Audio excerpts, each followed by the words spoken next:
मंगलवार को केंद्रापड़ा गहिरमाथा समुद्री अभयारण्य के निषेध क्षेत्रों में अवैध रूप से मछली पकड़ने कुछ मछुआरों वन विभाग के अधिकारियों पर हमला कर दिया। यह घटना अभयारण्य में हुकीटोला के सामने महानदी नदी के मुहाने पर घटी और इससे बीच समुद्र में भय की स्थिति बन गई। वन विभाग की टीम एक नाव के जरिए क्षेत्र में गश्त कर रही टीम ने 15 से 20 ट्रॉलर को मछली पकड़ते देखा। टीजीटी और पीजीटी शिक्षकों के पदों के साथ साथ इस वैकेंसी के माध्यम से प्रिंसिपल के खाली पद भी भरे जाएंगे। इन पदों के लिए आवेदन की प्रक्रिया 1 अप्रैल 2024 से शुरू होगी, जो कि 30 अप्रैल 2024 तक चलेगी। निर्धारित तिथि बीतने के बाद कोई भी आवेदन फॉर्म स्वीकार नहीं किए जाएंगे, इसलिए इस बात का ध्यान अभ्यर्थी विशेष तौर पर रखें। ओडिशा में लोकसभा के साथ विधानसभा चुनाव होना है।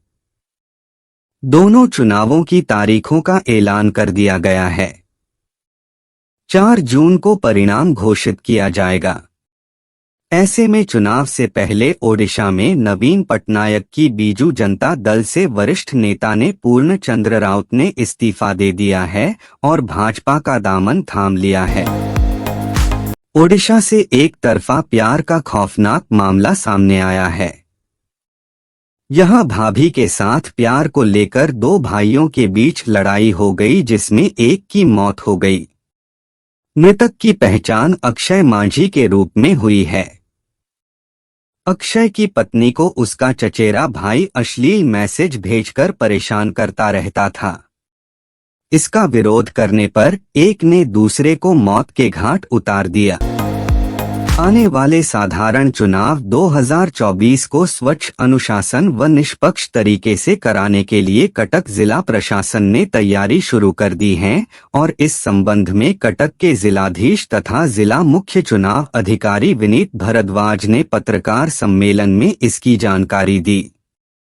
कटक में लोकसभा और जिले की 6 विधानसभा सीटों के लिए मई 25 तारीख को चुनाव होगा। प्रदेश भाजपा अध्यक्ष मनमोहन सामल संभावित उम्मीदवारों की सूची लेकर आज दिल्ली रवाना हुए। रविवार को ओडिशा भाजपा ने पार्टी की भुवनेश्वर प्रदेश कार्यालय में हुई चुनाव समिति की बैठक में संभावित उम्मीदवारों की सूची तैयार की। पिछले 19 दिनों में मनमोहन सामल की यह चौथी दिल्ली यात्रा है। चुनाव की तारीख घोषित होने के बाद वह पहली बार दिल्ली रवाना हुए हैं। कर्नाटक के पूर्व मुख्यमंत्री और भाजपा सांसद डीवी सदानंदा गौड़ा ने संवाददाताओं से कहा कि कांग्रेस के लोगों ने मुझसे संपर्क किया है और बीजेपी के भी। उन्होंने मुझसे पूछा है कि क्या निर्णय लेना है, मैं उचित समय पर फैसला करूंगा। उन्होंने यह भी कहा कि वह कल सब कुछ साझा करेंगे। राहुल गांधी के शक्ति पर दिए गए बयान के बाद भाजपा कांग्रेस के बीच जुबानी जंग छिड़ गई है। वहीं अब आध्यात्मिक नेता स्वामी अखिलेश्वरानंद गिरी ने भी कांग्रेस नेता राहुल गांधी पर उनकी शक्ति टिप्पणी को लेकर निशाना साधा।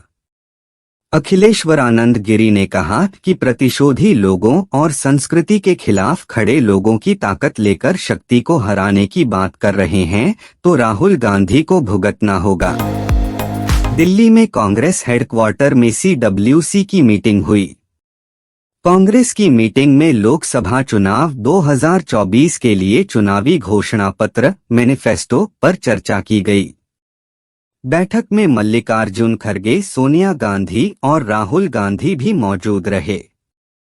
बैठक के बाद खड़गे ने कहा कि कांग्रेस कार्यसमिति CWC की बैठक में हमने कांग्रेस घोषणा पत्र पर गहन विचार विमर्श किया है। नगरपेटे में मंगलवार को उस समय तनाव पैदा हो गया जब भाजपा ने अजान के दौरान अपनी दुकान में लाउडस्पीकर पर कथित तौर पर हनुमान चालीसा बजाने को लेकर युवाओं के एक समूह द्वारा एक व्यापारी पर किए गए हमले के विरोध में प्रदर्शन किया। घटना के सिलसिले में अब तक 5 लोगों को गिरफ्तार किया जा चुका है। नागरिकता संशोधन अधिनियम के विरोध में कई याचिकाएं अदालत में दायर की गई हैं। इन सभी याचिकाओं पर आज सुप्रीम कोर्ट में सुनवाई हुई। सुनवाई के दौरान केंद्र ने मंगलवार को नागरिकता संशोधन नियम 2024 के कार्यान्वयन पर रोक लगाने की मांग करने वाले आवेदनों पर जवाब दाखिल करने के लिए सुप्रीम कोर्ट से समय मांगा। अदालत अब अगली सुनवाई 9 अप्रैल को करेगी। सुरक्षा के लिए भारत के युवा जवान बंकरों में छिपकर रहते हैं। दुश्मनों पर अपनी पैनी नजर रखनी हो या ठंड से बचना हो, यह बंकर जवानों की जिंदगी को बचाकर रखता है। इसी के तर्ज पर भारत लैक पर ग्रीन बंकर बनाने की योजना बना रहा है। मीडिया रिपोर्टों के अनुसार भारत दर्जनों बंकरों का निर्माण कर रहा है। बंकरों में चीन सीमा पर कम से कम 120 सैनिक रहेंगे। सूर्या तमिल सिनेमा के वो कलाकार हैं जिनकी फिल्मों का फैंस को बड़ी बेसब्री से इंतजार रहता है। आने वाले समय में सूर्या फिल्म कंगुवा में नजर आने वाले हैं। इस मूवी को लेकर लंबे समय से चर्चाओं का बाजार गर्म है। इस बीच कंगुवा का लेटेस्ट टीजर रिलीज कर दिया गया है। इस फिल्म में बॉबी देओल और दिशा पाटनी भी दिखेंगी। अमेज़न प्राइम वीडियो ने 19 मार्च मंगलवार को अपने दर्शकों को एक खास सौगात दी। हर साल यहां नई कई फिल्में और वेब सीरीज रिलीज की जाती है। इस प्लेटफॉर्म ने अपने दर्शकों के लिए मनोरंजन का पिटारा खोल दिया है, जिसमें राणा दत्तगुप्ती की द राणा कनेक्शन से लेकर अनन्या पांडे की कॉल मी बे शामिल हैं। नेटफ्लिक्स पर रिलीज हो गया है। जैक स्नाइडर निर्देशित rebel moon space adventure film है, जिसमें ब्रह्मांड के कुछ काल्पनिक ग्रहों के बीच सत्ता संघर्ष और सर्वाइवल की जंग को दिखाया गया है। इसका पहला पार्ट दिसंबर में आया था और अब दूसरा भाग रिलीज के लिए तैयार है। इसका ट्रेलर एक्शन और रोमांच से भरपूर है। अक्षय कुमार जैसे कई बड़े स्टार्स से सजी कॉमेडी फ्रेंचाइज हाउसफुल 5 का फैंस लंबे समय से इंतजार कर रहे हैं। इस फिल्म को रिलीज को लेकर फैंस काफी बेताब नजर आ रहे हैं। इससे पहले हाउसफुल 5 की OTT रिलीज का ऐलान हो गया है। ऐसे में आइए जानते हैं कि ये मूवी कहां स्ट्रीम होगी। सोशल मीडिया सेंसेशन के बारे में चर्चा की जाए तो उसमें उर्फी जावेद का नाम शामिल न हो तो ये चर्चा हमेशा अधूरी रहेगी। अक्सर अपने अतरंगी अंदाज के दम पर उर्फी जावेद छाई हुई रहती हैं। इस बीच उनका एक लेटेस्ट वीडियो सामने आया है, जिसमें एक ऐसी ड्रेस पहने दिख रही हैं जो आपके दिमाग को हिला के रख सकता है। स्मार्ट रिव्यूज सिस्टम के जरिए हॉक आई के 8 हाई स्पीड कैमरे मैदान पर रहेंगे, जिससे सही फैसला लेने में किसी भी तरह की कोई दिक्कत नहीं होगी। स्मार्ट रिव्यूज सिस्टम से अंपायर्स के फैसले पर भी किसी तरह के सवाल नहीं उठेंगे। IPL के आगामी सीजन में तेज सटीक निर्णय लेने और एक आसान प्रक्रिया के लिए एक स्मार्ट रिप्ले सिस्टम पेश करेगा। IPL 2024 की उल्टी गिनती शुरू हो चुकी, जिसका आगाज 22 मार्च से होना है। इस सीजन से पहले पैट कमिंस की अगुवाई वाली सनराइजर्स हैदराबाद SRH को बड़ा झटका लगा है। IPL 2024 से पहले श्रीलंकाई टीम के स्टार स्पिनर वानिंदु हसरंगा ने टेस्ट संन्यास से यूटर्न ले लिया है। इसकी वजह से वह IPL के शुरुआती मैच मिस कर सकते हैं। क्रिकेट ऑस्ट्रेलिया ने मंगलवार को अफगानिस्तान के खिलाफ अगस्त में खेले जाने वाली 3 मैचों की T20I सीरीज खेलने से मना कर दिया है। क्रिकेट ऑस्ट्रेलिया ने इसके पीछे की वजह बताते हुए कहा कि तालिबान शासन के तहत महिलाओं और लड़कियों के मानवाधिकार अधिकारों का उल्लंघन किया जा रहा है। ऑस्ट्रेलिया ने मंगलवार को अफगानिस्तान के खिलाफ अगस्त में खेले जाने वाली 3 मैचों की T20I सीरीज खेलने से मना कर दिया है। क्रिकेट ऑस्ट्रेलिया ने इसके पीछे की वजह बताते हुए कहा कि तालिबान शासन के तहत महिलाओं और लड़कियों के मानवाधिकार अधिकारों का उल्लंघन किया जा रहा है। पाकिस्तान सुपर लीग 2024 के फाइनल मुकाबले में इस्लामाबाद यूनाइटेड ने मुल्तान सुल्तान्स को 2 विकेट से हराया और खिताब अपने नाम किया। PSL की विजेता टीम इस्लामाबाद यूनाइटेड को 14 करोड़ पाकिस्तानी रुपए मिले। भारतीय रुपए में इस्लामाबाद को करीब 4.13 करोड़ रुपए मिले हैं, जबकि मुल्तान सुल्तान्स को उपविजेता बनने के लिए करीब 1.65 करोड़ भारतीय रुपए मिले। रॉयल चैलेंजर्स बेंगलोर के पूर्व कप्तान विराट कोहली IPL 2024 में नए लुक में नजर आएंगे। विराट कोहली ने प्रसिद्ध स्टाइलिस्ट आलीम खान से अपना मेकओवर कराया है। विराट कोहली की नई हेयर स्टाइल फैंस को खूब भा रही है। कोहली आगामी IPL के जरिए क्रिकेट एक्शन में वापसी करेंगे। RCB अपने अभियान की शुरुआत गत चैंपियन CSK के खिलाफ करेगा।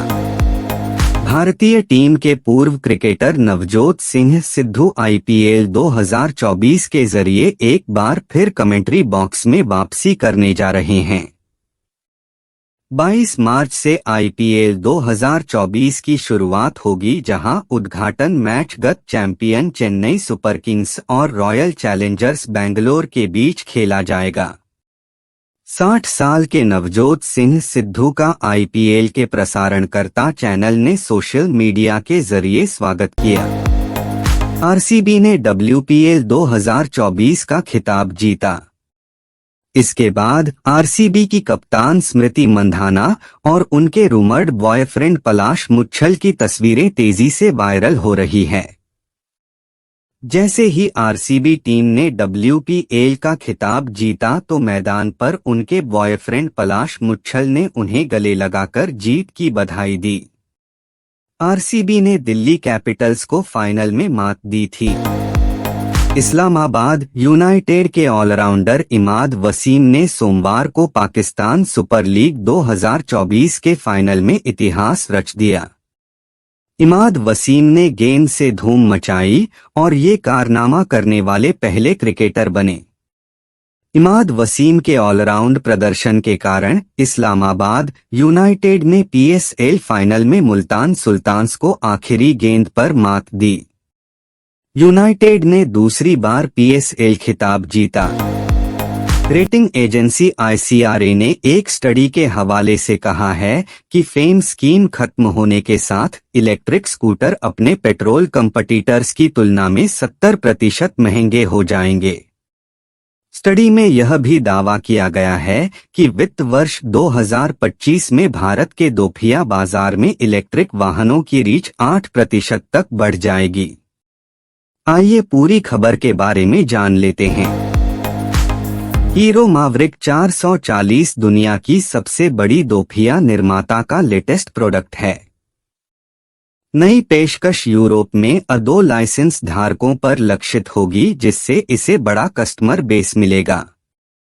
हीरो मैवरिक में LED DRL के साथ LED लाइटिंग, ब्लूटूथ कनेक्टिविटी और टर्न बाय टर्न नेविगेशन के साथ एक digital instrument console, all metal body और 13.5 लीटर फ्यूल टैंक हैं। आइए इसके बारे में जान लेते हैं। टाटा पंच के IC इंजन वर्जन को फेसलिफ्ट अवतार मिलने वाला है और इसे हाल ही में टेस्टिंग के दौरान देखा गया है। इसे साल की दूसरी छमाही में लॉन्च किए जाने की उम्मीद है। वहीं किया क्लेविस इस साल के अंत तक ग्लोबल मार्केट में एंट्री कर सकती है। कंपनी की ये कॉम्पैक्ट SUV टाल पिलर और अपराइट प्रपोर्शन के साथ सोल से इंस्पायर्ड नजर आती है। स्पाई शॉट में नजर आ रहा है कि टेरॉन इंटीरियर के मामले में टिगुआन से काफी मिलती जुलती है। इसके डैशबोर्ड पर 3 स्क्रीन दी गई हैं। इसमें main infotainment system, digital instrument cluster और एक पैसेंजर साइड डिस्प्ले शामिल है। VW टेरॉन को फॉक्सवैगन के MQB EVO प्लेटफॉर्म पर बनाया जाएगा, जिसे स्कोडा कोडियाक के साथ साझा किया गया है।